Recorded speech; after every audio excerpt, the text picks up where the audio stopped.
नमस्कार, सुप्रभात मित्रांनो। गाडी सगळी पॅक वगैरे करून व्यवस्थित झालेली आहे।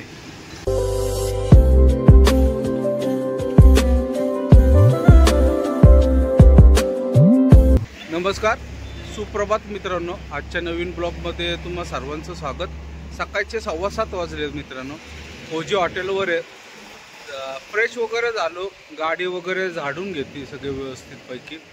ताडपत्री वगैरे म्हणजे खाली अंतराचा कागद वगैरे काढून घ्यायचा, कारण की खत भरायला जायचं, गाडी स्वच्छ लागते।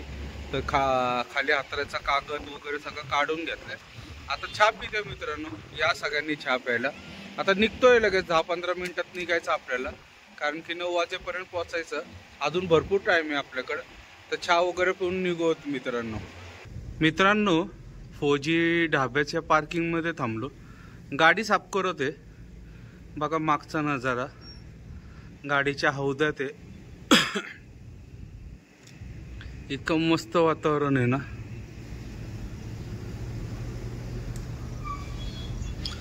सकाळी सकाळी एकदम फ्रेश वाटते। पाऊस नाही इथं, बारीक बारीक पाऊस पडला रात्री, एवढा जास्त प्रमाणात नाहीये। पण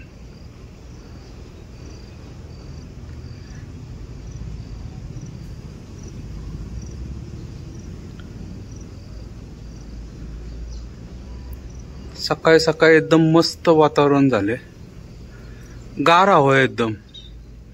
इथं अंगावर घेऊन झोपायला लागतं। आपण खिडक्या जर उघड्याच ठेवल्या तर फार घाट आहे। हा समोरचा रस्ता, त्या साईडला रस्ता नसेल दिसत, गाडी येते तो फलटणला जातो। गाडी झाडून वगैरे झाली आहे, आता फ्रेश व्हायचं आणि निघायचं मित्रांनो लगेच।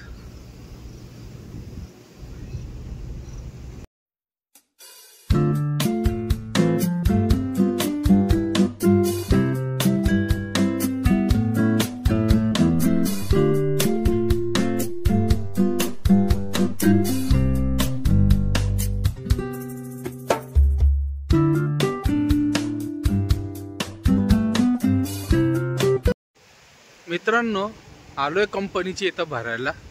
बारीक बारीक पाऊस चालू आहे जरासा। समोरच्या साईडला इथं कंपनी आहे। अजून हमाल लोक नाही आलेत, त्याच्यामुळे थांबायला लागतंय। येतीलच थोड्या वेळात म्हटले, अर्धा तासात येतील। नाश्ता करायला गेलतो, नाश्ता करून आलोय। आता जाऊयात कंपनीत। इथं गाडी आहे आपली समोर। हे कंपनीचं गेट आहे, छोटंसंच कंपनी आहे पण व्यवस्थित आहे। बघूयात आता किती वेळ लागतो आम्हाला ना। आम्हाला आले की मग घेतील गाडी, पॉइंटला लावतील, मग भरायला चालू करतील। मित्रांनो सकाळचे 11:30 वाजलेत। गाडी आपली लोड करून झाली आहे, भरून झाली आहे पूर्ण। गाडी भरून बांधून वगैरे घेतली आहे मी। आता टपाल्यासाठी थांबलो, टपाल पण भेटल, पण नेमकं कुंदन शेट निघालेत आता। कुंदन शेटला यायला माझ्या मते 3-4 तास तरी लागतील, काही केले तरी। त्यांना गाडी वगैरे भेटायला सगळं करता 3 ते 4 तास लागतील। आता टपाल भेटले तर बघूयात, कंपनीच्या बाहेर काढून इथंच थांबूयात, नाही तर इथं थांबलं तरी काय अडचण नाही आहे तशी। बघू आता टपाल किती वाजेपर्यंत भेटतं, काय होतं। आता नेमकं टपाल आहे ना लवकर भेटल आता, आणि नाही त्याला हायवेला जाऊन थांबता येईल। हायवेला जाऊन थांबण्यापेक्षा इथंच साईडला MIDCत कुठंतरी थांबलेलं बरं। इथं हॉटेल वगैरे पण आहे, जेवण वगैरे पण चांगलं भेटतं।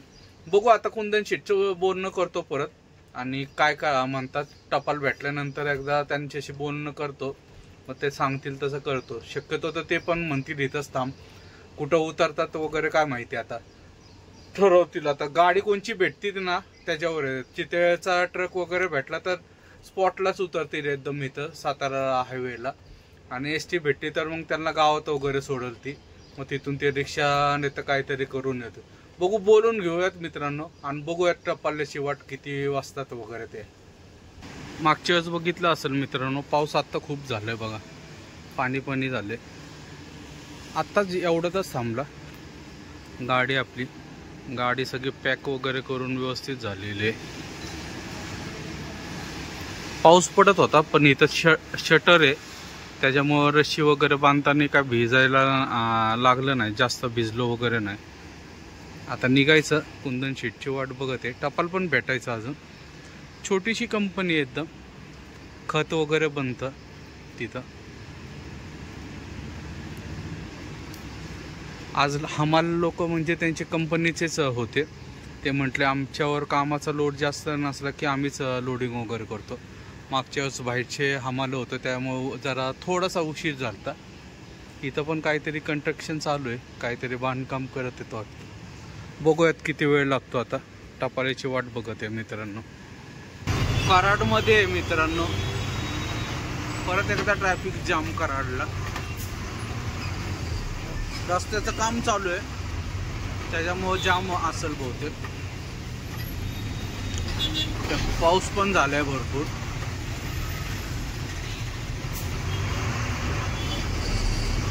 त्यात हे छोट्या गाड्यावाले इथं घुसतात तिथं घुसतात, एका लाईननी चालतच नाही, त्याच्यामुळे अजून जाम होतं. ब्रिजचं काम चालू आहे इथं. किती दिवस लागतील काय माहिती. लांबपर्यंत लाईन दिसते पण हळूहळू गाड्या हलत आहेत.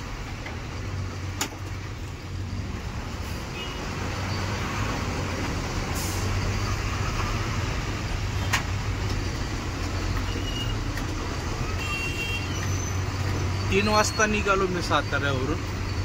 शेट आले डायरेक्ट तिथं हायवेला, निघालो. बघत आता किती वेळ लागतो इथं जाममध्ये. चालू आहेत, हलतात ते गाड्या हळूहळू.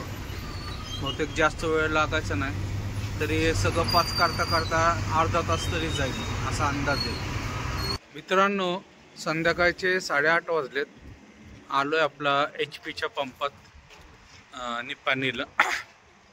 आत्ताच जस्ट एवढंच आलं, टाके फुल करायला लावलेले. सगळ्या रस्त्यांनी पाऊस आहे मित्रांनो.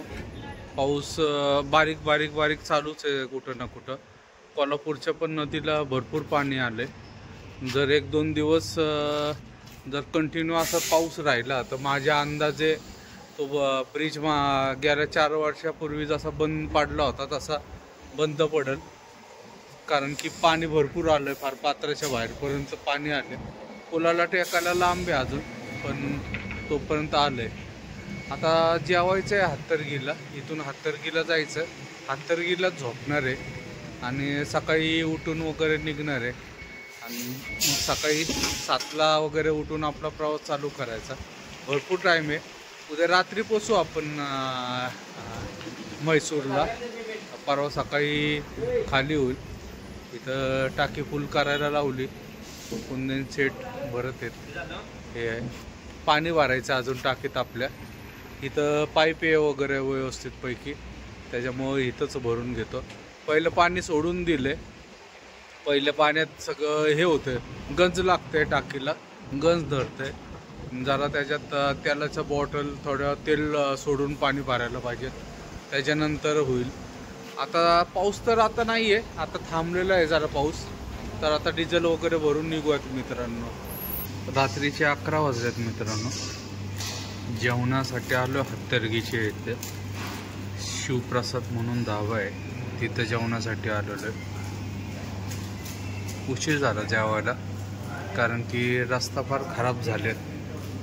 अजिबात म्हणजे साताऱ्यापासून ते आत्ता इथपर्यंत हत्तरगीपर्यंत सगळे रस्ता खराब आहे, त्याच्यामुळे जास्त उशीर लागला. अजिबात म्हणजे थोडा सुद्धा चांगला रस्ता नाही आहे. आणि पाऊस पण बारीक बारीक चालू आहे कंटिन्यू सगळीकडं, त्यामुळे एवढा उशीर लागला. जेवण करत आहे. अंडा भुर्जी सांगितली आणि दुधातही शेवभाजी सांगितली. शेवभाजी येते अजून, शेवभाजी पण आली. तर जेवण करून घेऊयात मित्रांनो, या जेवायला. मित्रांनो हत्तरगीला जेवणासाठी थांबलेलो आहे. पाऊस वगैरे चालू आहे. जेवण करून पुढं हत्तरगीचा टोल नाका क्रॉस करून तिथं झोपणार आहे. मग उद्या सकाळी परत आपला प्रवास चालू. तर मित्रांनो आजचा हा ब्लॉग इथंच समाप्त करतो. ब्लॉग आवडला असेल तर लाईक, शेअर आणि सबस्क्राईब नक्की करा. शुभरात्री. जय हिंद, जय महाराष्ट्र.